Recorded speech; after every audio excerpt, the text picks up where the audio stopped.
বাড়িতে একটা ছোট্ট বাচ্চা আছে। হঠাৎ করেই লক্ষ্য করছো যে ফুলের পাপড়ির মতো কিছু একটা দেখা যাচ্ছে। খুশকির মতো দেখতে, আবার খুশকিও না, অনেকটাই শক্ত। দেখে মনে হচ্ছে ময়লা জমে গেছে, কিন্তু ময়লা না।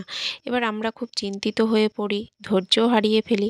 তখন চিরুনি দিয়ে প্রেসার দিয়ে তোলার চেষ্টা করি, তখনই হিতে বিপরীত হয়। হ্যাঁ, ঠিকই ধরেছ। আমি কি নিয়ে কথা বলছি সবাই নিশ্চয়ই বুঝেই গেছো এতক্ষণে।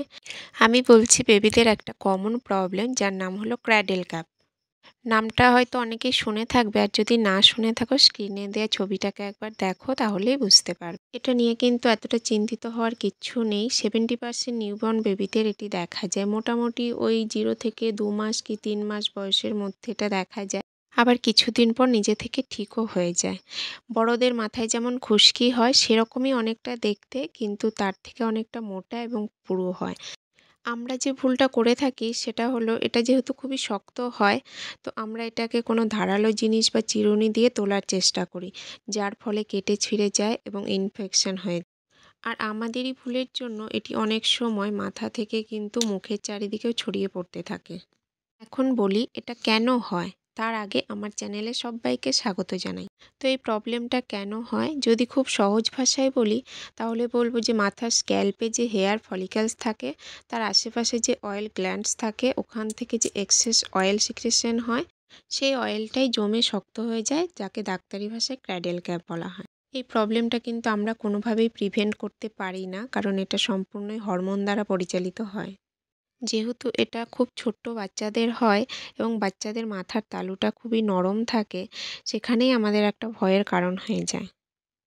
কিন্তু এটা একটা খুবই ন্যাচারাল প্রবলেম, যেটা কিছুদিন পরে এমনিতেই ঠিক হয়ে যায়। কিন্তু যদি দেখা যায় যে বাচ্চা খুব কান্নাকাটি করছে, জায়গাটাতে ইনফেকশন হয়ে গেছে, কি ব্লাড বেরিয়েছে, অথবা লাল হয়ে গেছে, তাহলে কিন্তু আমাদের আর দেরি না করে অবশ্যই ডক্টরের কাছে যাওয়া। এবার বলি, প্রবলেমটা যদি খুব সামান্য থাকে, তাহলে আমরা ডক্টরের কাছে না গিয়েও বাড়িতে কিভাবে এই প্রবলেমটাকে ঠিক করতে পারি। যেমনটা আমার বেবির ক্ষেত্রে হয়েছিল। তো আমার মেয়ের যখন 2 মাস কি 3 মাস এরকম বয়স ছিল, তখন ওর মাথার স্ক্যাল্পে, মানে শুধু তালুটাতেই এই প্রবলেমটা দেখা দিয়েছিল। দেখো, তোমরা দেখে আশা করি বুঝতেই পারছো। আমরা বাড়িতে যেটা করতে পারি সেটা হলো খুব ধৈর্যের সাথে এ ব্যাপারটাকে হ্যান্ডেল করতে পারি। আমরা পুরো স্ক্যাল্পটাতেই প্রথমে নারকেল তেল লাগিয়ে রেখে দেব।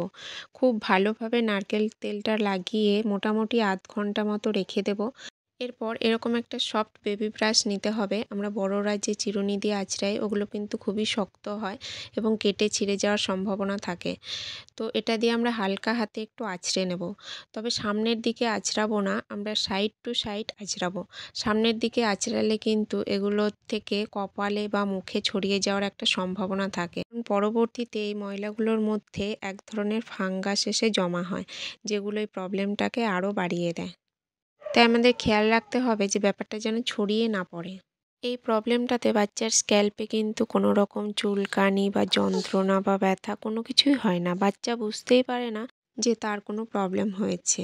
কিন্তু প্রবলেমটা আমরা যখন অধৈর্য হয়ে পড়ি তখনই তৈরি করি। এটা একটা লং টার্ম প্রসেস। এটা কিন্তু 2 দিনে 3 দিনেই ঠিক হয়ে যায় এমনটা না। কারো ক্ষেত্রে 1 মাস, কারো ক্ষেত্রে 2 মাস, কারো ক্ষেত্রে 3 মাসও লাগতে পারে।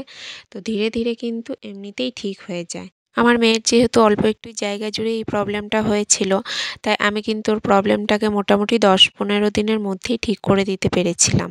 আমাদের বেবির মধ্যে যদি এই প্রবলেমটা দেখা দেয়, তাহলে তোমরা কি করবে, প্রথমে তেল লাগিয়ে নেবে এবং মোটামুটি আধ ঘন্টা পরে শ্যাম্পু করে নেবে। তারপর চিরুনি দিয়ে হালকা হাতে আঁচড়াবে। দেখবে জিনিসটা অনেকটা নরম হয়ে যায়। তো জোর করে তোলার চেষ্টা করবে না, যতটা উঠবে ততটাই ওঠাবে। তো নেক্সট দিনে আবার চেষ্টা করবে। তো এইভাবে মোটামুটি কিছুদিন করলেই দেখবে ধীরে ধীরে পরিষ্কার হয়ে গেছে। তবে হ্যাঁ, যদি দেখো যে ওখানে লাল হয়ে গেছে, কি খুব চুলকাচ্ছে, বাচ্চা খিটখিটে হয়ে গেছে, তখন কিন্তু অবশ্যই ডক্টরের কাছে যাবে। তো ডক্টর নিশ্চয়ই কোনো অ্যান্টিফাঙ্গাল শ্যাম্পু বা কোনো ময়েশ্চারাইজার ক্রিম দিতে বলবে। তো সেটা অবশ্যই তোমরা ব্যবহার করবে, দেখবে ঠিক হয়ে গেছে। আজকের ভিডিওটা তাহলে এই পর্যন্ত। এরকম আরও ছোট বড় ইনফরমেটিভ ভিডিও পাওয়ার জন্য অবশ্যই আমার পাশে থেকো।